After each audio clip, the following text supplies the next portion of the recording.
Hello and welcome to a very special episode on Tete by Fresco Media. I'm Shreyas and I'm joined by two very passionate Arsenal fans, one of whom is Rik Dasgupta, who joins us for his first episode. How are you, Rik? I'm good, man. Thanks for having me. And we welcome back Sid, who has come back after a month's hiatus. Not the best of spirits, it has to be said, but how have you been coping, Sid? I've been coping well, I think. Top of the table, Liverpool fan recently, just turned, Arsenal, who? I have no idea about Arsenal. Listen, there's no reason to bring Liverpool into the picture. This podcast is all about Arsenal, and we're going to be talking about specifically the decline, because in recent weeks it's become more obvious that Arsenal is completely at rock bottom. And it's a privilege that I have both of you guys on to kind of go through what has led to this decline in what we're titling this as a factor or no factor series. So I've given you a few key incidents that happened over the years, and you guys have given me your thoughts on whether it was a factor or not. So let's begin then with the move from Highbury to the Emirates. And of course, like many clubs have changed stadiums over the years to reflect a modernized kind of outlook on the club and bring more fans into the stadium. It does come at the cost of, heritage and tradition. So I wanted to ask you, Rik, where do you stand on the Emirates being a factor in the beginning of Arsenal's decline, really? So for me, I think it's one of the biggest factors, right? Because other than the fact that Highbury had a ridiculous amount of heritage, we went invincible there, all of that, and we won, essentially won. Arsene Wenger won everything at Highbury. The idea is that it set us back, like the Emirates deal set us back financially. And because of that, we had to kind of let go of players like Vieira and then Henry eventually, and then Eduardo. And, it spiraled into us just letting our best players go because we couldn't give them what they wanted in terms of wages, and we couldn't match their professional career goals because we couldn't buy good enough players to actually challenge for the title and actually win the league. And I think that was where, everything changed, where it was just where we kind of made it a secondary mission, and we were just like, we just need to stay top four, keep this Champions League, and just keep the club going so that we can pay off our stadium debt. And I think that's why I feel like it's one of the big factors in the decline over the last decade and a half. Was it also the fact that it coincided with, Henry leaving the club and a lot of legends leaving the club? Did it also become a bigger factor, you might say, Sid?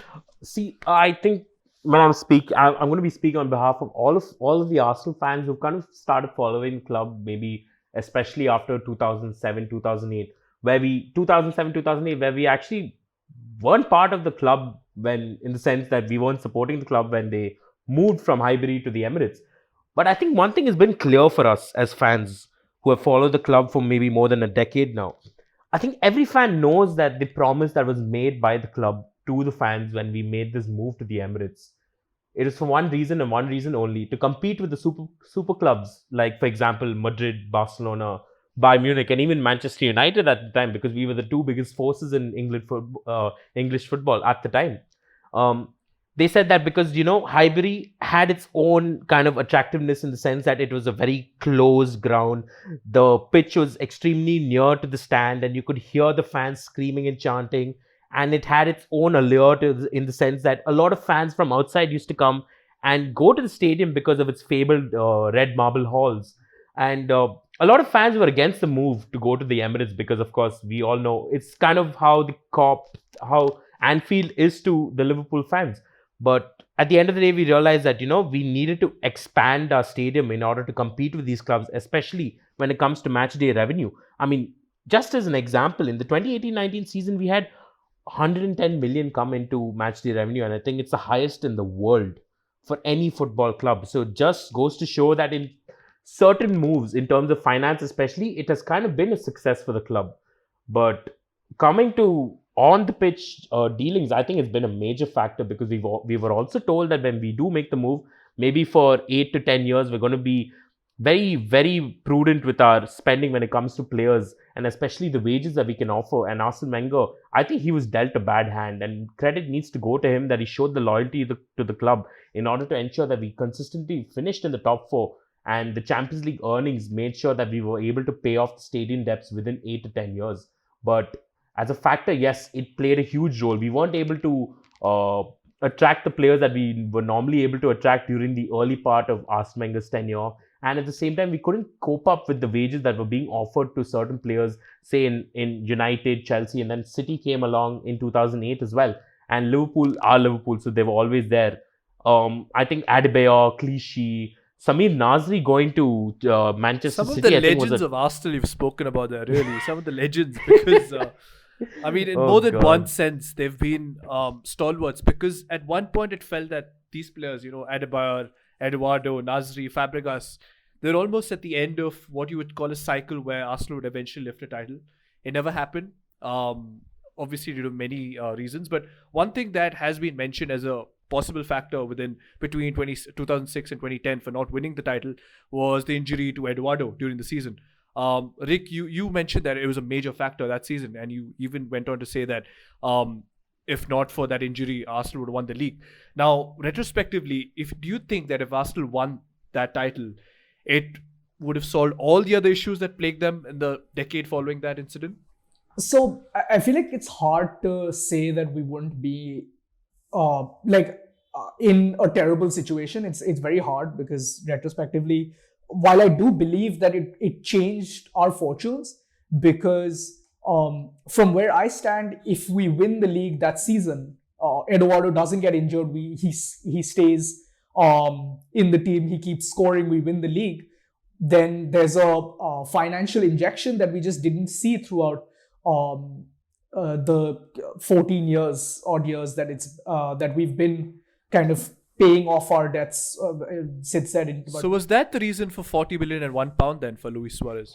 Yeah. One second. That's a cheap shot. Cheap shot. I was getting into it. I mean, I think that was just terrible management, right? Like we just Ivan Gazidis at his best, right? It made no sense to antagonize a club that way. Where it's just like why we would offer £1 instead of maybe just going above and offering 45 million for a player that would almost certainly win us the league. One second, I'm curious to ask you as an Arsenal fan, do you think the club owed an explanation to the fans? Because I don't think this has ever happened in football ever before. That there's a supposed transfer clause in a player's contract, and we have kind of met it with the added on £1, which kind of obviously got the Liverpool owners riled up there. And that infamous tweet, what do you think they're smoking over there at the Emirates?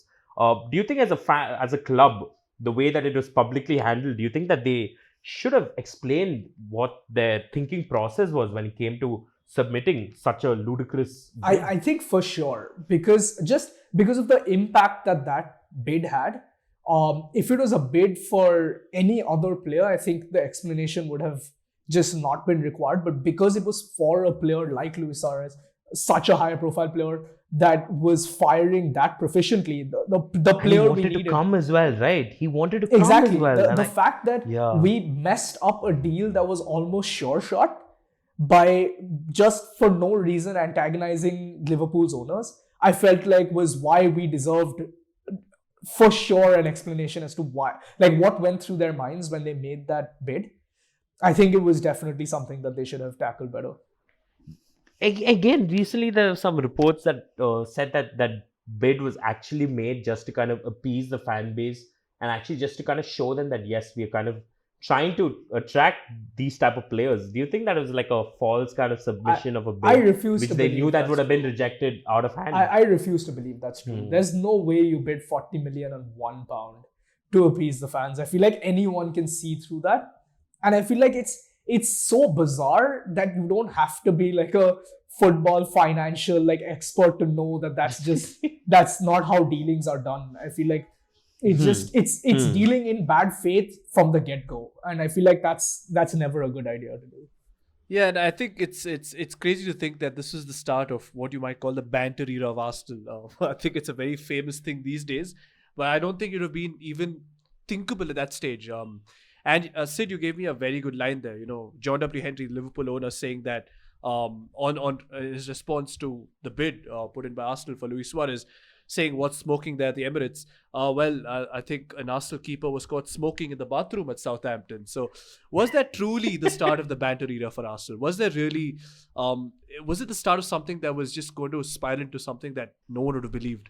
See, I don't think that's a factor personally. Chesney smoking in the bathrooms of the Southampton dressing room. I mean, saying it sounds as ludicrous as it is. I mean, come on, you can never expect a professional player to just go and switch on the shower and then actually smoke, and then Wenger coming in and just smelling the cigarette and then absolutely letting rip at Chesney. And yeah, I mean, that effectively ended his career at Arsenal as long as Arsene Wenger was there. And in hindsight, Chesney himself said that. He was right to do that. Arsene Wenger was right to do that. Obviously, you're not going to expect a professional player to go and light one up in the shower, especially after he was sent off against Southampton. And I don't think that's a factor, like a long-term factor for the demise of the club. We can obviously look back and say that, of course, Chesney, right now, he's doing wonders at Juventus. He's keeping out Gigi Buffon, who's, of course, past his prime. But that's not going to be a factor. That should not be a factor in terms of long-term effect to the club as a whole and their capability of challenging at the top, at least for the top four and the cup competitions. But I think that is one of the signs of where Wenger, I don't think he ever lost the dressing room. I think all the players that played under Wenger respected him. The problem is certain players weren't good enough, and they kind of took him for a ride where I don't think they still had the respect for him, but they didn't realize that certain things need to be put aside and that the effort and application was required on the pitch. And I think that was one of the signs that Wenger, not that he was losing the dressing room, I think it was just time for a change at Arsenal Football Club and a change for the culture that was there at the football club. People were too comfortable at the club, and I think that's been a running theme for quite some time now. Yeah, there was a mini change actually in 2012. I wanted to point it out. So 2012, you had the departures of Fabregas, Nasri, and Van Persie. Of course, had major contributions for the club. But then when you sign Olivier Giroud, Alexis Sanchez, and Mesut Ozil, how did you feel at that point, Rik, when you had players that were proven in their own leagues, not in the Premier League necessarily, but you had to fill the shoes of three players who'd proven it day in, day out for Arsenal? So, that's a twofold question. I've never been happier than I was as an Arsenal fan the day we signed Mesut Ozil. I think that's the peak of like superstar, right, that we bought. And so I felt like adding Mesut Ozil to our squad was an unbelievable signing. Proper statement of intent, no? Yeah, proper statement, exactly. It showed that we were trying to go somewhere because he was like, he was so phenomenal at Real Madrid that for Arsenal to have signed a player that was day in and day out assisting Ronaldo and so effortlessly doing so, it was the most elated I've been as an Arsenal fan. What the problem with the Percy, Nasri, them leaving was Ozil came a while after, right? There was a gap in between all of this happening, and I think the biggest problem that Arsenal had was constantly selling to their rivals, and it made no sense to me then, and I feel like now I listened to Robin van Persie talk about it, right, and talk about how he didn't want to go to another club in the league and he was supposed to go to Italy, and Arsenal kind of blocked that move, and there was just a bunch of problems that happened with him moving to a bunch of different clubs, and then he essentially decided that he was going to go to United, and we tried to keep him. Isn't it just such a weird thing to think about? You're a club that's playing in the Premier League. You have one of the best strikers in the Premier League, if not in its history, and you have offers from another country, and you decide, let's give him up to a rival. Exactly. How crazy is that? What is the common factor in all of these things? That bald fraud Ivan Gazidis. I mean, okay, I'm biased. I'm not going to criticize Wenger. I mean, I follow football because of that guy. Like, I'm not going to criticize Wenger. Like, he's had his faults. God knows he's had his faults. But this is a pure financial decision that has been taken by the CEO of the club. That is Ivan Gazidis. Van Persie has come out numerous times and has always defended Arsene Wenger and said Arsene Wenger needed more financial backing. He needed it. But he has also gone on to criticize Ivan Gazidis in the same podcast that Rik was talking about, the high performance podcast, where he's talking about the situation where he has decided he's going to go to Juventus. Okay, forget what he did. He's gone to United. I'll never forgive him for that. But he wanted to go to Juventus. Ivan Gazidis forced his hand to move to United just based on the fact that he was getting 5 million extra. At the end of the day, there's so much only Arsene Wenger can do. That has to go down on the CEO. It has to be the CEO's fault for letting that happen. And that is the problem when you have a CEO who's not interested in the footballing matters of the club. He does not understand what it is to be an Arsenal player. He does not understand what it is to be an Arsenal fan. Seeing an Arsenal player move to United, that too especially in 2012, 1 year on from 8-2. A lot of our problems right now is because of Ivan Gazidis. I also want to add that Sid said it perfectly, right? But he doesn't understand the footballing side of things. Where Robin van Persie talks about how he wanted to be convinced to stay, and they were showing him their finances, right, and showing them that they were healthy as an organization, right? No player cares. There is no player today that cares about the financial situation of the club, right? Wasn't Mr. Ozil asking the club about their financial situation? The completely different situation. Context matters, right? But in terms of what Robin van Persie wanted and what the club was giving him, there was no connection between the two, and essentially we forced Persie out to wherever he went, right? He did end up going to United because we were apparently getting 5 million more. But while we're talking about Ivan Gazidis, this is the same guy who didn't want to sell Kieran Gibbs to, I think it was West Brom, and then we sold him 3 months later for 3 million less, right? And it's just like, it's decisions like that I think not only did it hamper us financially, it alienated the base also. It alienated the fan base from the club as well. And it just made us, in terms of attracting players, you cannot be portrayed as a laughing stock in the transfer market and then attract players. And I think that's what happened, where it was just like we made so many bad decisions that it was just getting more and more difficult to convince a player to come to Arsenal. Yeah, I think that's very well said, because not many players would, I think a lot of players actually, if you think about today's era of 25, 26-year-olds, say that, in my childhood, I supported Arsenal. You've seen the countless number of players who come out and said, Arsenal was my favorite Premier League team and whatnot. I want to play for them. British-born players who are hitting their peak of 22, 23, 24 right now, even if they supported the club at the age of 10, 12, 14, they saw a club that may not have been necessarily winning things, but they were playing the most attractive football in the land. And that is one thing about Arsenal that I think, as any Arsenal fan, we can't debate that. We've always played attractive front foot football. Pass 1-2 here and there. You go. We've scored the best team goals in the Premier League era. The whole problem is right now, the current situation of the club, it's not in the making of a year or 2 years. It has been almost a decade. The problem is at the top. Absolute mismanagement of the club finances, absolute mismanagement of the club players and the coaching staff. There has been no clear structure forward, no future planning. Okay, we may have to necessarily risk this season in order to ensure that the next 3-4 seasons we are stable on the pitch. Extremely bad recruitment in certain cases, and of course criticism has to be aimed at Wenger there for certain players that he has bought. But the problem is the club has not given him the backing. They've not given Unai Emery the backing that required. Unai Emery, for all his faults, he clearly came out, and let's not forget, he wanted Christopher Nkunku into the club. And look at what he's doing right now at RB Leipzig. What a big miss. What a big miss. He came out and he said, Christopher Nkunku is going to be a fantastic player. We need him at Arsenal, and he was available at 16 million. Arsenal offered him 10 million to PSG. PSG didn't want it. Of course, we all know how Arsenal are in the fucking transfer market. But that's a big miss. And he wanted Wilfried Zaha over Nicolas Pepe. I don't think any Arsenal fan right now is going to tell you Nicolas Pepe is better than Wilfried Zaha right now. Look at what Wilfried Zaha is doing to the team. Same price, same country as well. He begged Crystal Palace to lower the valuation to 55 million in order for Arsenal to meet that. Yet they still only stumped up 45 million up front. Whereas for Nicolas Pepe, they were willing to structure the deal for 72 million. Are you telling me if they went to Crystal Palace board and said that we'll give you 70 million, but we'll structure it this way? You think it won't have happened? See, there's a lot of problems in the clubs. There are a lot of problems in different departments. And honestly, the problem starts with Stan Kroenke and his lack of interest at the club. So, I have something to say about since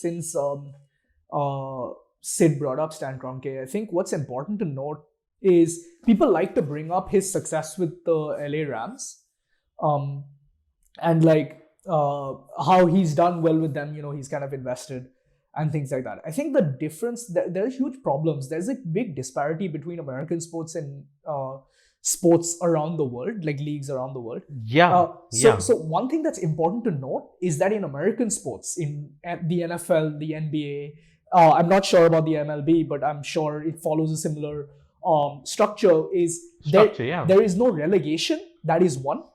And the second thing, it's a closed shop. It's a closed shop. Correct. Yeah. And the second part, which is I think even more important, is the worse you are, the higher a draft pick you get, which is just not how it works in any sport around the world, right? So if Arsenal finished 20th this season, you can't compare. Exactly. You can't compare. If Arsenal finished 20th this season, not only do we get relegated, we also don't get the best players out there, as opposed to what happens in America. But can I go a little bit off script here? Can I go a little bit, away from the point I'm trying to make and say that the lower Arsenal have finished in the table the last couple of years, the higher the amount of money they've been shelling out on players, Nicholas Pepe, Thomas Partey. Where has the money been when they were successful? But that's the problem, right? The recruitment has been hit and miss, yes. And the problem that I have, my extreme fear is that Stan Kroenke is going to look at the fact that, okay, maybe over the last 2 years, yes, I have backed my club. I have made sure that the finances have been available for certain players. But the problem is he's not realized the first time that he's actually backed the club financially, he has shelled a little bit of money out of his own pocket. Yes, the recruitment has been hit or miss. He needs to do that again. He needs to make sure that the funds are available to Mikel Arteta. What I'm scared about is that he's going to have the mentality of saying, no, I have backed the club with the money. And it did work. They have not. Yeah, it didn't work. Yeah. Now he might as well go down the route of youth and buying players that we can mold in 2-3 years and then make them a star and then sell on. The kind of policy that Wenger had during the 2007 to 2012 kind of era where he was paying off the debts. We don't need to pay off debts right now. And let's not forget, Stan Kroenke, before 2018, had not put a single dollar from his own pocket into the club. So the least we can expect from this man is to at least spend 150, 200 million of his own pocket money in order to make certain changes in the club so that the financial future and the playing future of the club is secure for the next 3-4 years. Yeah, and let's not forget that you brought up the 55 redundancies. We made 55 redundancies came because of COVID, which also incidentally made Stan Kroenke richer than he was before it, right? And it's just like, in terms of paying out of your pocket, it looks really bad on a club like Arsenal to go out and Stan Kroenke to be like, okay, I'm going to spend 45 million on Thomas Partey, but 55 people, including the guy who's been our club mascot for the last, I'm not sure how long, to become a redundancy, right? I refuse to believe that that's not a price he can pay when he has actually become hundreds of millions of dollars richer over the COVID pandemic. This is something that I don't know. Like, I don't necessarily agree with that on a very basic level. And I'll tell you why. At the end of the day, all these clubs have become businesses. And it's not like Liverpool and Spurs did not do the same. They had their own redundancies. Oh, of course, not 55. But they had their own redundancies. Man United had their own redundancies. All the top clubs had their own redundancies. Real Madrid have almost lost 300 million in revenue due to the COVID crisis. They've had to let go of so many staff members. Of course, being Arsenal and being part of the Premier League, we're going to get a lot of exposure and media-related stuff because of this. But you can look at it and you can say that, yes, okay, the redundancies have happened. We can talk about it being in the commercial space, and we can be talking about it in the scouting department as well, which has been properly highlighted in certain articles. But at the end of the day, it's a business, and I do get it. And that's the problem with it. He's running it like a business, and I don't think he's running proper business. He's not running it well. His business is going to go into loss. The worst. It's already been in losses. We've already been in losses. And that's what is it not irritating you? Because it's irritating me, because he's still not putting in the money required. Okay, Thomas Partey, Thomas Partey is going to be a fantastic player for us. But not one player is going to change this team from what we are. We are a mid-table team right now with this squad. Not stature, not club. We're talking about team on the pitch. We are a mid-table team. At best, we can finish top 7. Do you think we're going to finish above Leicester? I don't think we're going to finish above Leicester. How can we finish above Leicester?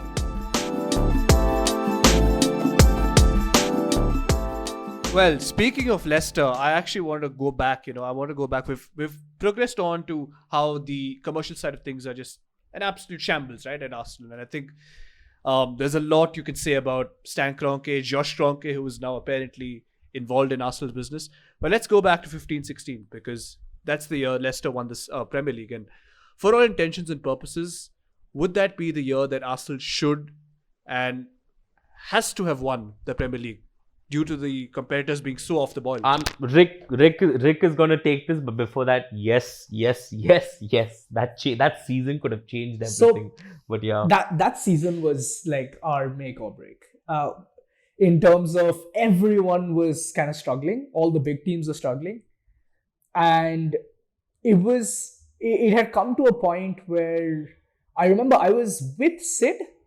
We watched the Leicester game. I think it was in Feb together, and Danny Welbeck scored that goal. Yes. No, 2-1. Danny Welbeck scored in the 5-2, right? 5-2 was 5-2 was the first half of the season. 2-1. Welbeck, last 90+6. second of the game, Danny Welbeck scored. Danny Welbeck's header, yeah.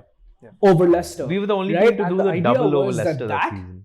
Would spearhead our title challenge, right? Like that win, doing the double over Leicester would have won us the title. And we choked so hard in the last couple of games. We just fell off completely to the extent that we let Spurs go above us and we finished second. Like I remember, and it will always go down as, okay, Leicester won, Arsenal finished second. But we had no right to finish second. We finished second on the last day of the season, like the last game of the season. I think, was it because Spurs lost 5-0? Yeah, Spurs lost 5-0. Newcastle Spurs lost 5-0 to Newcastle. Correct. Yeah. So Spurs conceded 5. Right. And it was us bottling it at such a high level because we just could not keep up. We just couldn't win games towards the end. We did everything right up until the end, and then we just bottled it completely. And I feel like that would have been make or break because we'd have made so much money from that season, just winning. That maybe we could have had players that would have kind of stuck. We would have had players that would have kept Alexis Sanchez at our club. Players that actually created a difference. If I think of my team right now, Alexis Sanchez in my team right now would have made a difference because he was a direct player. He would run at defenses. He would scare defenses, which is something that we don't have currently. Right? And it's just if maybe we could hold on to an Alexis Sanchez by just being able to promise them silverware, which is something we couldn't do because it just never looked like we were getting better from there.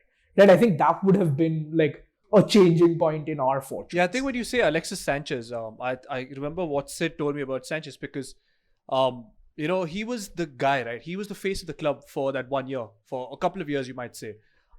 Everything rested on his shoulders. Him and Ozil. Yeah, but it was more Sanchez because he contributed directly in terms of his goals and so-called effort and stuff like that, right? So you mentioned that he was probably the leader of that pack along with Ozil, of course. And then when it came down to his last 12 months of his contract and contract negotiations, the whole story changed, completely changed. And how much does it affect a club when you have no chance of keeping your players on through, offering them trophies or playing success, and you rather have to offer them a bumper contract and then only to see the player just get demotivated because why? They're getting the money. Why should they play? Huge factor. And I'll tell you why. If I were a player, if even you two were a player at the highest level, say you're coming from Bundesliga, you're an up-and-coming talent, you're the age of 22, 23, you have your sights set at winning the Premier League or whatever domestic title there is, and of course you want to have a good run at the Champions League in the coming years. Now you look at Arsenal, you see Alexis Sanchez, who at the time, let's not forget, I think he was in the top 10 players in the world. On form for those 8 months during that season, he was ridiculously unplayable. Let's not forget that. And if you're going to look at a player like that, who's thinking thrice, 5 times, 10 times of signing a new contract with Arsenal, even when we're having a title challenge, you're going to be like, okay, why should I join this club? Alexis Sanchez doesn't want to stay here. He's looking to change clubs. He's looking to maybe even look to move to Manchester United, who were finishing below us at the time. So clearly there's something at the club that he's not liking, or he's like, okay, no, we need more players. We need to get in 2-3 more bodies in order to ensure that we have a squad that's capable of challenging the title as well as having a significant run at the Champions League. Well, let's not forget that we've been getting battered by Barcelona and Bayern Munich consistently for the last 5-6 years. And of course, in between, Monaco had to come and do a number on us as well. I mean, I'm going to come back to that about Olivier Giroud in some time. But as a player looking on from the outside, you're not going to like what's going on at the club, right? You want to see the club challenging. And we did challenge that season. And that is why that season is a major factor, in my opinion, because even if we didn't win that season, fine. We needed to build upon that season. We didn't go and buy the players that were required. We needed a CDM. We needed a centre back. We needed one more attacking. We needed one more winger on the right hand side, and that is a problem. Stan Kroenke, if he knew what was good for him at the time, and if he had the right people around him, Arsene Wenger, I don't think he was backed enough. If Arsene Wenger had the chance, he would have gone and bought these three. He wanted the CDM that season. You could see that he was going and trying to buy Jeffrey Kondobia. Okay, we can debate whether he was good enough to come to our team or not. And let's not forget, what's his name? Steven Nzonzi also was linked to us consistently as well. We just needed that influx of cash in order to get those 2-3 players that could have elevated us to the next level. And honestly, in my opinion, we could really challenge for the title next season as well.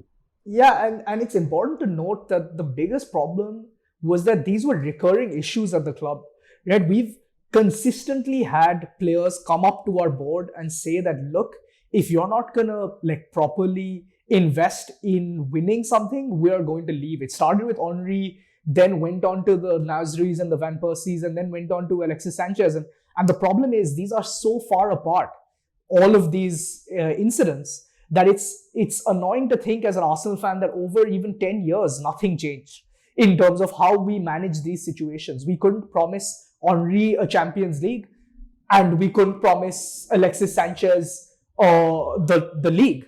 And it was the same thing, right? We were just letting our best player go because we couldn't guarantee them a trophy that they wanted, which is very fair for a player to want, because now, as we can see, a player's career is judged by the trophies they win, whether or not they're at the best teams or any of that. We do judge players based on the trophies they win. And I think it is something a player wants, right? And the fact that we haven't been able to offer our best players what they want to stay is very telling of long-term problems that have been at the club, which I think is problematic. So the aftermath of that season, then the title winning, and what you would say they should have built upon and probably challenged again. Then you had another mini shuffle, you would say, in the Arsenal pecking order. You had a lot of departures. Aaron Ramsey, of course, who left the club, and the biggest one of them all, Arsene Wenger. Finally, you guys have said that he was a scapegoat in all of this. On hindsight, because I think it was the best for him also that he left his legacy in the right way instead of being forced out of the club in a way that would have sounded as if he had destroyed the club. I don't think that was the case. But with all these big changes happening, you would expect that at some point there would be a flurry of changes that came in and just reset the whole pecking order. And some people will get their heads nailed in. A lot of people who've been in the club for the last 10 years, since the Emirates, since all the incidents we've kept on mentioning over the past decade. Surely this one moment when Wenger left and they signed Unai Emery as the new manager had to be the turning point. I mean, Unai Emery, my only issue with that was the whole process about choosing the replacement for Arsene Wenger, because we saw so many different names linked to the club. And I think that again showed that there was not much of, how to say, at the club level. That time we had Sven Mislintat, who had been recruited, and he was highly regarded at Borussia Dortmund for his youth findings and talent unearthing especially in the Eastern European market. And Raul Sanllehi came with a lot of pedigree from Barcelona for being a contacts-driven guy who knew everyone, he knew whoever was required to know in football at the highest level. And of course, we had Ivan Gazidis as well. And these three spearheaded the process to find the new manager for Arsenal Football Club. And if you noticed at the time, for the next 2 to 3 months, there were a lot of leaks coming out saying that, okay, Julian Nagelsmann is going to be one of the leading candidates. And then, of course, Massimiliano Allegri came into the picture, and Luis Enrique at one time was a front runner to take over the club. And then finally, I think 2-3 days before Unai Emery was announced as the manager of Arsenal Football Club, he came out of nowhere. He had just left Paris Saint-Germain. His, you could say, his spell at Paris Saint-Germain, PSG was kind of considered a failure because of course, let's not forget 6-1 Barcelona and the fact that they didn't have a sustained run in the Champions League.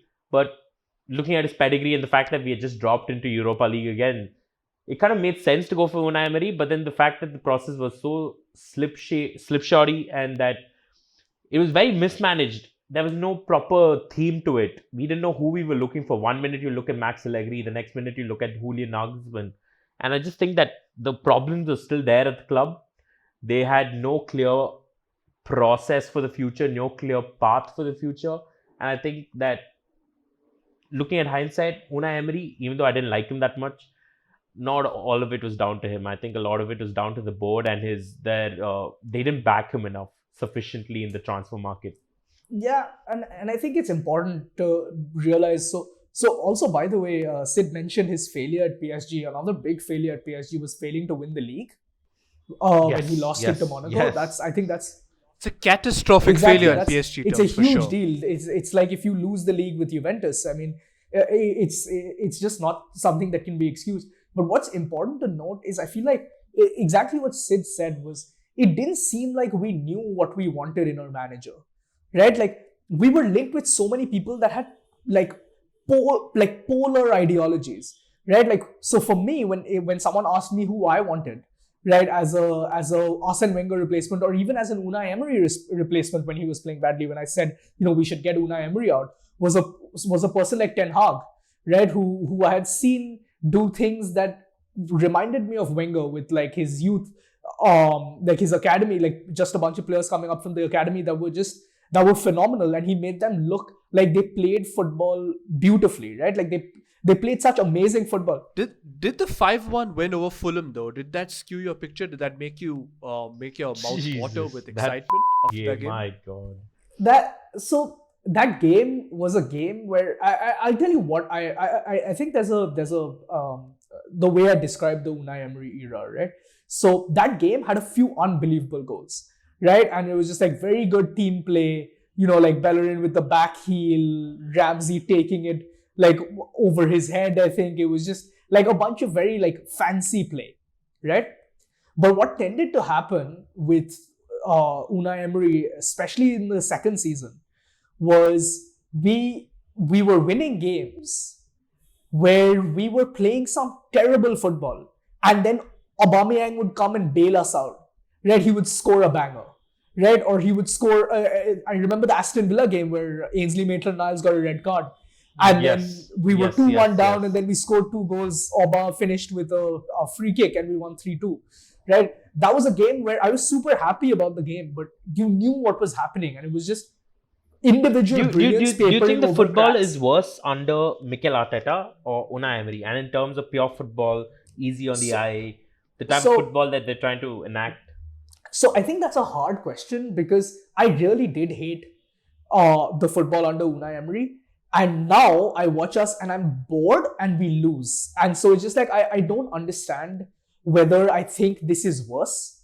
But I definitely think like in terms of results, it is undoubtedly worse. Right, which is why I'm in two minds. As much as I've been backing Arteta, I'm like, what, we need to invest, and the squad just isn't good enough. He's inherited so much deadweight. We knew Xhaka and Mustafi were bad 3 years ago, and they're still at our club, right? And it's just like we've known these things, and we keep them in, and we kind of start them, and it's just I feel like it's a sad squad to inherit, but I also don't know how much he can influence, because I haven't seen him in a managerial capacity.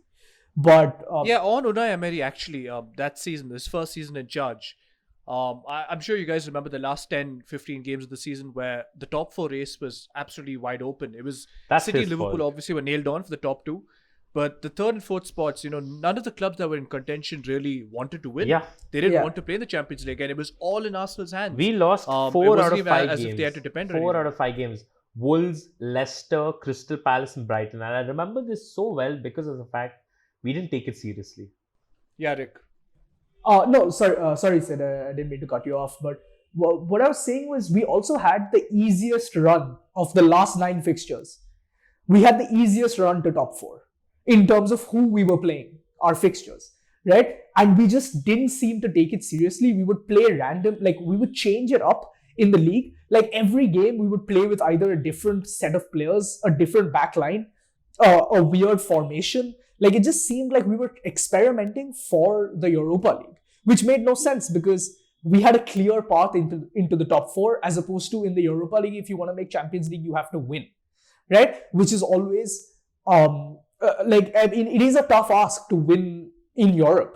Whereas we could have just taken those games a little bit more seriously, not played Mustafi, which I think he made a bunch of errors leading to a bunch of goals. I remember Wilfried Zaha running past him, not even having to run past him. He just walked away from Wilfried Zaha, and Wilfried Zaha going and scoring. And good run.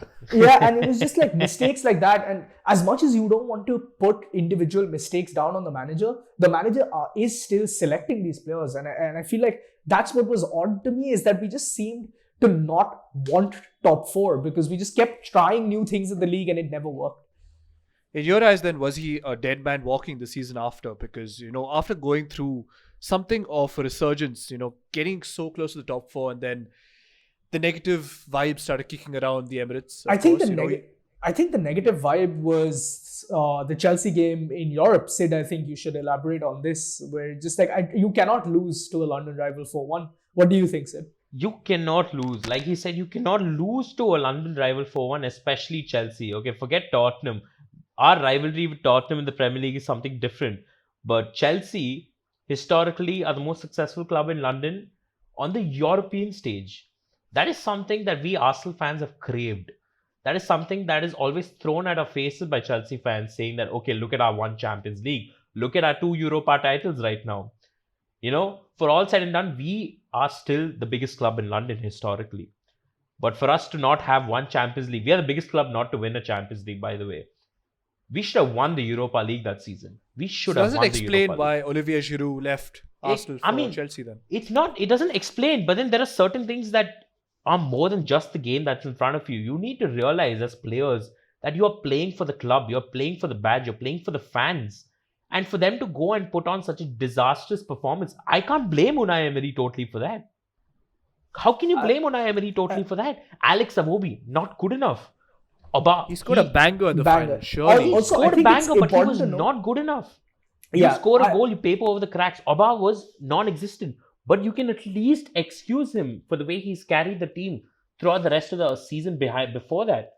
Alexander Lacazette, not good enough. The midfield, not good enough. Mesut Ozil, not good enough. Non-existent. Yeah, I agree. And I think it's important to note that we were coming off almost a high where it seemed like we were overperforming and things like that. And then you had this Chelsea squad that was continuously fighting with their manager. They had a problem with Surrey.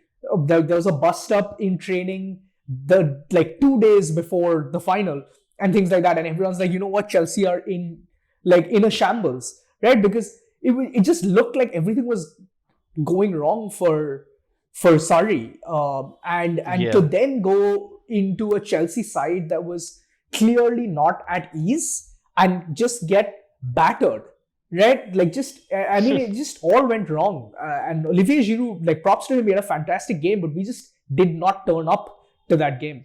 And you can say man management, you can say that, okay, I want to say this, you can say man management, you can say all of that. Unai Emery, his man management skills were clearly not up to the task. But as a player, do you need to really be motivated going into the finals of a Europa League? Do you really need the motivation to come from the manager? That's my opinion.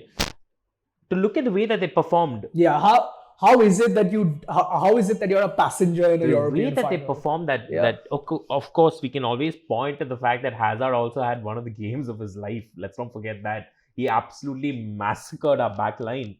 But he loves Arsenal. But we knew that. We knew he would do that. He's done that through historically. Every time he plays us, he does that. Lose 4-1. So it's something that we should have been. I can bear losing 1-0. I can take the banter losing 1-0. I If agree. we lose 2-0, I agree. okay, we put up a fight. Did we put up a fight? Nothing. And can you blame the manager? That one goal, that one goal, by the way, was like a random banger that came out of when we were losing 4-0. And like, if he I was think good that's enough what was after that important goal, about it. Awobi would have not been sold for 28 add-ons to 40. Exactly. But the whole team didn't perform. Yeah. Honestly, the only person who stood up in that thing, and I can't believe I said it, was Petr Cech. He kept us in the game. He kept us in the game. Yeah, and it was just like, as much as I was like, how He is could it start. that Petr Cech He could starts start, this yeah. game? And it was just like, that's why I hated when we kind of like the fans abused him, and this goes back to, you know, like the AFTV conversation and all of that. But it was just, it made no sense to me to abuse him because he was a professional. Like and maybe Leno would have been a better keeper at the time. But in terms of Petr Cech putting in a performance for us, he did what he could do. He did his best. And I refuse to, like, if someone came and told me that he was playing for Chelsea that day, I would believe that they aren't a football fan.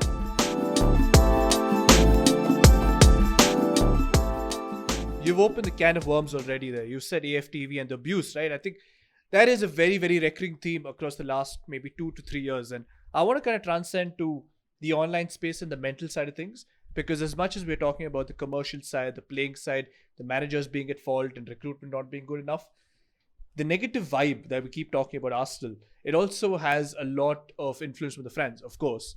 And what better to start off this debate with talking about AFTV. Arsenal Fan TV, as they were formerly known, funnily enough, until they had to remove Arsenal from their name.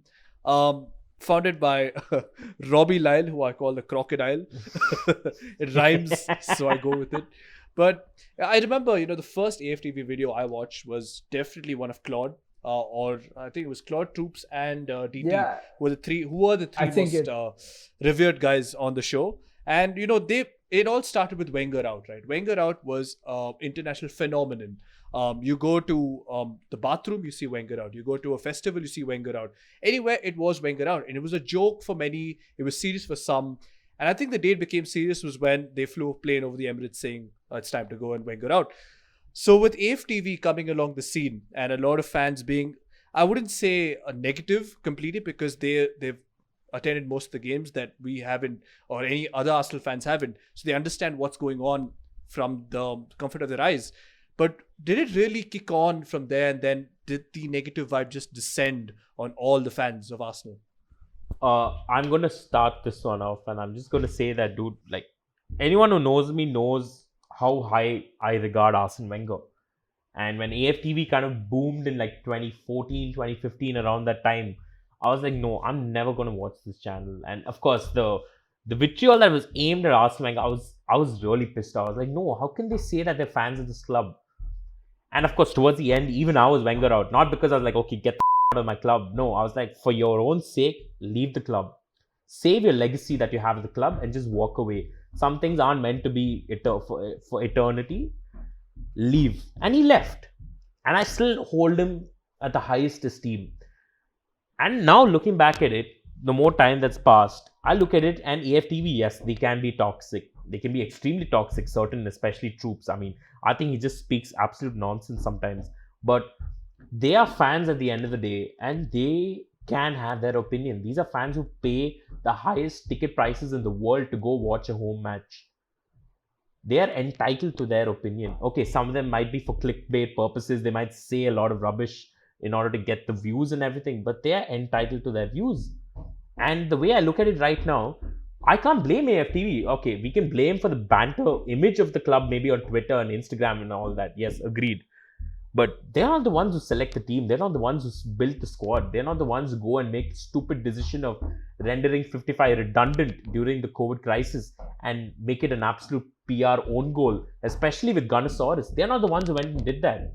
A lot of it needs to be aimed at the club, and rightly so in certain cases, because enough is enough. Because I don't want what is happening to this club is embarrassing. Yes, AFTV might amplify it in certain ways, and I don't like them in certain situations. I enjoy watching them when we win because they are level-headed then and they speak facts. And as a fan, you want to see how other fans of your own club speak about the club. It's interesting and it's enjoyable to watch. When they lose, I don't want to watch the channel because it's toxic and I'm already in that same, mind state of what is happening to my club. But I can't Well, blame I think them. for entertainment purposes, when Arsenal lose, the first thing anyone would do is go and watch See, for AFTV. you, like, you're a Liverpool fan. You're a Liverpool Anyone is fan, not an and Arsenal you fan. are Yeah. you are perfectly placed to tell us from the outside, how does it look as AFTV is the biggest number one brand in terms of fan channels, not just in football, in all of sport in the world. And as a fan, as a Liverpool fan from the outside, what do you think? Do you think it's ruining our image as a football club? I honestly think so. You guys have said that it's not really a factor for Arsenal demise, but here's where I stand. When you have a squad that isn't really mentally strong, and we've seen over the last 5-6 years how many players have come and gone, have flattered to deceive so many occasions, they're just not mentally strong. And then you have AFTV coming along, and like you said, is the biggest fan channel in the world, undisputed. They have a voice in the game. Let's not kid ourselves. They have a big voice in how Arsenal play, although that might not be easy to relate. I still think they do have a big voice. You see Troops and Aubameyang, exchanging, messages and stuff like that. I mean, you don't see that in any other club. Tell me another club which has a player. See, again, I just want to say one thing. For Auba as a player, he's fantastic, but he is not captain material. Again, that's down to the club. Why make him the captain of this football club? Do you think for a second that he's captain material? Both of you, do you think he's captain material? For a second. I don't think he's captain material. He's the best of all the bad choices, really. Yeah, so the idea is that you cannot give Xhaka the armband. I think that's where you are with that. But my entire thing is also I completely agree with Sid where he talks about the Wenger situation. I've actually had conversations with Sid. I don't know if you remember this, Sid, by the way, is where we talk about Wenger leaving.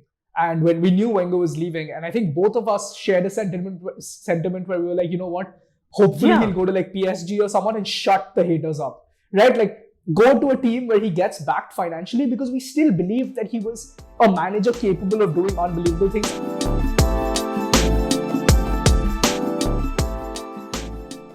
How many times have we heard this cliche that we've not replaced Patrick Vieira, we've not replaced Sol Campbell, we've not replaced Jens Lehmann, Laurent at right back, these leaders of the team. Okay, I do feel that football has changed. We don't have to have the Keanes and Vieiras of the world anymore in football. Not everything needs to be about going into battle on the pitch. I mean, I enjoyed it personally, but we need to keep up with the times. Not every football player is going to be like that. But there's a certain thing about at least the bare minimum when it comes to being a leader in the team. And I don't see that in any one of our players, maybe one or two of them. Like, for example, Socrates is one of the guys who I actually thought he would go on the pitch and he'd put his 130% on the pitch. But he was not good enough. That's a different thing. But at least you couldn't fault him for putting his 100%. He would put everything on the pitch. He would not let anything back in the dressing room. He would let it all on the pitch. But he wasn't good enough. And that's where, again, this recruitment needs to change. It's not just about bringing on players who have an image, who have a social media following. Need to bring on players who can contribute to the mentality of the club positively as well. And that's a big problem. That's a big problem that's been haunting Arsenal for God knows how long. As fans outside of the club as well, you can see what's happening to this club. Granit Xhaka, 1 year on from what he did, that stupid, petulant act of his on when we played Crystal Palace, where he removed the jersey and he threw it on the ground and he told the fans to of course. Tell me any other club that would have given him a second chance. I wanted to give him a second chance. I was an idiot. I thought, okay, he has some talent there. But tell me any other top level elite club that would have given him a second chance for what he did on the club, for what he did on the pitch that day. It's also fascinating that it's not just him, right? He's frustrated for whatever reasons that no one will ever understand. But it's also the fans are so frustrated with the club not moving an inch since Arsene Wenger leaving, that it just boils down to a moment of madness. And the last 4 or 5 weeks, we've seen how many ever red cards. I can't even count right now. But it just stems from not just the fans, not the owners, not the players, the staff. It's just it's almost like all of them are merging into one entity where they're just like, we're doomed.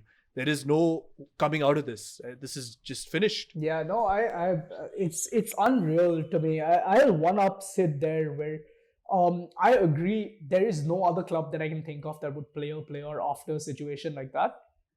But I'd go even further and say that his performances, right? Like, I don't see any, I don't think Granit Xhaka starts based on his performances at Arsenal at any other top 10 club.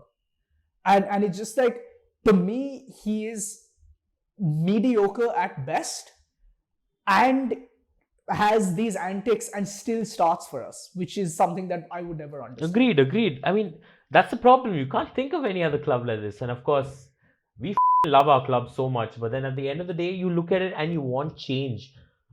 I want change. Like, okay, Rick, it comes down to this. Are you Arteta in or out? Like, and I think it's ludicrous for us to even talk about this right now, whether you're Arteta in or out. But that is the situation we're in right now. And it's not just down to Arteta, it's just down to the basic mismanagement of the club. But do you think he needs to be backed? So I think I'll answer your question, okay? And I think it boils down to this, right? If you asked me last night, I was Arteta out, right? But I've had some time to contemplate this, right? And it's just exactly what happens with AFTV, right? They're emotional. Yeah. But yeah, so the idea for me is Arteta out achieves absolutely nothing in my eyes. Yeah. Right? We start this cycle of a United-like situation, and we'll be United without the funds. Right? We'll not be able to back any manager, and it's just like it just won't work. And the idea is, for me, if we're changing things, right, I would much rather we changed the top, like as far as we can go to the top. So I would much rather change Edu, and I would much rather get rid of Stan Kroenke. And so if you told me that we need to change something, it would be to get rid of Edu, get rid of Stan Kroenke. As much as I would love to go in front of Antilia and Bombay and say, Mukesh bhai, please take over my club. Yeah. That's not going to happen. Yeah. Kroenke is never going to sell this club, because at the end of the day, he uses it as collateral with the banks whenever required. And let's face it, we're stuck with this idiot for some time. My question is, bro, if you were right now in a position to make certain change at the club, would you remove Edu? I would definitely remove Edu. Do you think Edu's out of his depth with the fact that he's never had this type of job before? 100%. 100% out of Would you bring Arsene Wenger back in some capacity to the club? Say like a technical director, or okay, not even a technical. But wouldn't that defeat the purpose of moving on, really? I think that would kind of set them back in time rather than moving on. I think, okay, yeah. So exactly. I think it's reverting to. I think we need to kind of move on for a bit. I think that it's just been 2 years since Wenger has left. I think he deserves a break. Like he doesn't need to tolerate for a while. Let him take a break, and then maybe he comes back later. My point is, there is no other technical director in the world that would go to an agent's house to seal a deal with a player that is bang average, right? And it's exactly what Edu does. I feel like he's just not ready, and he makes stupid decisions. I have a huge problem with that whole Raul Edu situation. They got rid of Sven Mislintat because they wanted Dennis Suarez. Amongst Emery and Raul, they wanted Dennis Suarez, which is why they got rid of Sven Mislintat. Right? Because Sven Mislintat aggressively told them not to get Dennis Suarez. Not to get him, yes. And we know exactly what happened with the Dennis Suarez situation. Right? I feel bad for the guy, I really do, but he didn't play at all because he was injured when he came. He knew he was injured, and we still got him. And so the idea is that it's just a very badly managed situation, and I want this entire thing to be reset, where I don't think Edu is ready, where we get someone who knows what he's doing into the club and see how it works there. I see, again, coming to this, and I think we as fans understood that this season is going to be one of transition.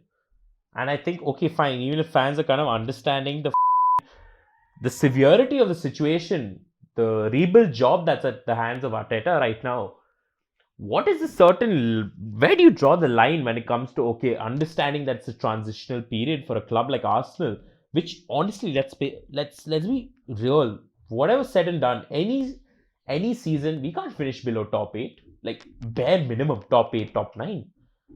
To be fighting for 15th spot right now, and it's not August, it's not September, October, it's December, bang middle of December.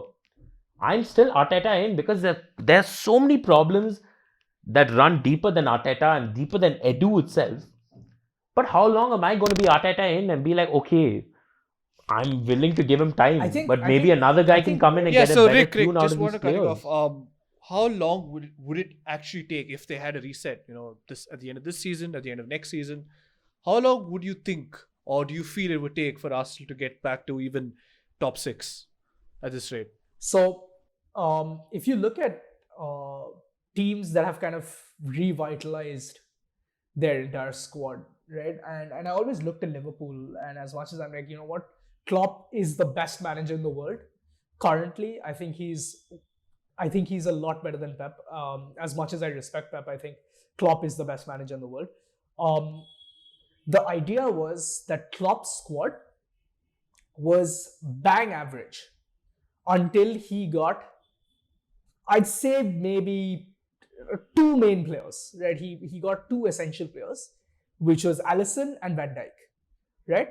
And I think just by doing that, he had solidified a spine, and then had like his mentality monsters. Like then have a Jordan Henderson, who, by the way, was where was he linked to? Fulham. Was he linked to West Brom, or was he Fulham? He was linked to Fulham, right? Where and even Fulham at the time were like, you know what, maybe Jordan Henderson's not good enough. And then you suddenly see, when you have a spine and like a manager, obviously that can kind of uplift the squad, suddenly the whole like fortunes change, right?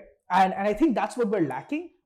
And by no means am I comparing Arteta to Klopp, but what I am saying is that we need a spine, we need a solid set of centre backs, and we need a midfield, right? And it's just at this point we have neither. Thomas Partey does more in midfield than the 3 other midfielders we put on when he is not available, and that to me is unacceptable.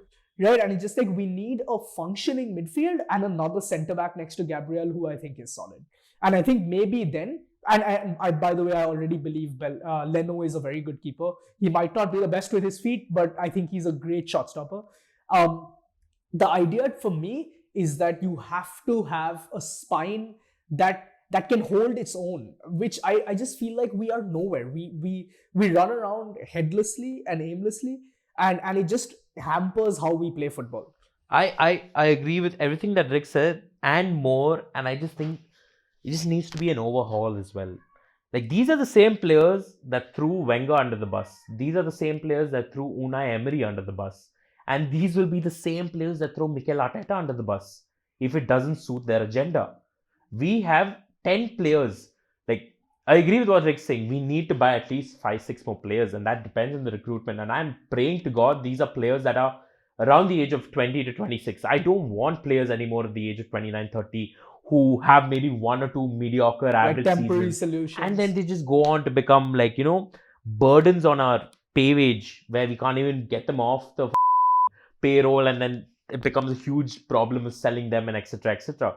But we have around a good 10 players that we need to sell. We need to get them out of the dressing room. We need to get them out of the club, because we've seen what's happened for the last 4 years. 4 years. And I'd say these last 4 years have been the worst. Even though we won 2 FA Cups and 2 Community Shields, this is not what we're aiming for. It's been a very bad period during the club's history, and we can't rely on these players anymore.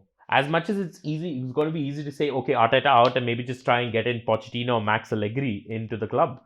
They will want to spend money. They will want to put their stamp on this squad, and only then would you judge them.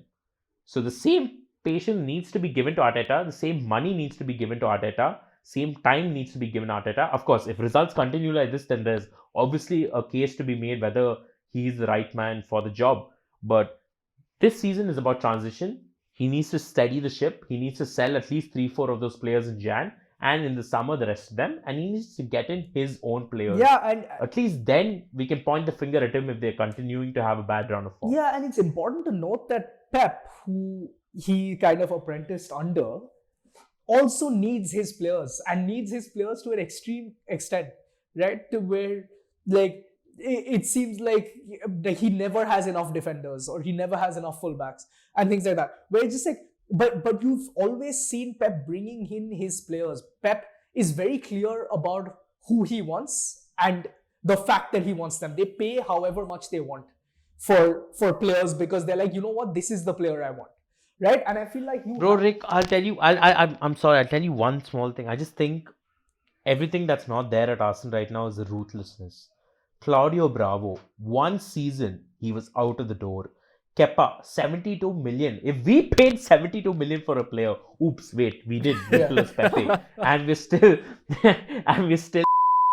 playing him, trying to get a tune out of him. You know, the ruthlessness is not there in the club. Okay, this is a failure. Let's just get him out of the club. Kepa Arrizabalaga. You can look at United, Paul Pogba, Alexis Sanchez. If we had done the same deal for Sanchez, we would have tried to move heaven and earth in order to ensure. We're doing for Mesut Ozil, because we're saying no one else will take him at that wage, as opposed to United, who just got rid of him whilst paying his wage, and they were like, you know what? And the same for Real Madrid with Gareth Bale as well. The same situation. You know, I think that's the thing. Arsenal aren't moving with the times. They're so behind the power curve in terms of thinking, because you think about the deals that happened this summer window. Some of the deals doesn't even make sense because some of the clubs didn't even get an upfront payment. You know, you talk about the Thiago deal to Liverpool. I think Liverpool aren't paying any transfer fee until the next window or something like that. So that innovation, that connection, which obviously Edu might or might not have. But is Thiago a Kia player? Kia? The Kia's eruption. Okay. No. Edu's not in the question. See, bro. See, they have Michael Edwards, who is a godsend for Liverpool fans right now. Of course, they would have said, what is that they said, Shreyas, during Rodgers' time? He was a keyboard guru or something. Yeah, he was a keyboard guru who was just fixated no to the computer screen, who had nothing to do with football. Yeah. But then look at what happens when you give time to a structure for it to be in place, for it to bed into the club. I mean, look at Klopp. I don't know why I revert back to Klopp too much nowadays. I'll tell you one thing. If there's anything that I wanted to say to you guys, considering the number of times you brought up Liverpool, Jurgen Klopp, Michael Edwards, I just have to say, just stick through the times. It will come back because I think I know from I think 2009, 2010 to around 2015, 16, it was a desolate time, right? There was nothing to hope for. You think there's just going to be, it's just going to get worse and worse. The 6-1 against Stoke was almost like the pitfall. It was, you can't get up from there. There's no coming back. But it happens. And I think that's where you guys have to stay strong with your support for the club, because at the end of the day, there will be one moment, one manager, one player, or a group of players will come up and, change the equation. So I kind of wanted to end off on that because I think we can go on all day talking about the flaws of Arsenal. All day, yeah. Thank you for your time, both you guys. I know it's tough times at the moment with Arsenal, but hopefully there's good times coming. Cheers, boys. I think maybe Jan end, maybe we can see how it's changed. Yes. Yeah. Give it the transfer window. Well, by which time we don't know whether you'll have the same manager in Mikel Arteta or not. So thank you guys for your time. And I hope you guys listening enjoyed this one. Be sure to follow us on all our social channels and also do subscribe to us on YouTube or follow us on Spotify, wherever you're listening. So for now, it's goodbye from us and I hope you have a great day.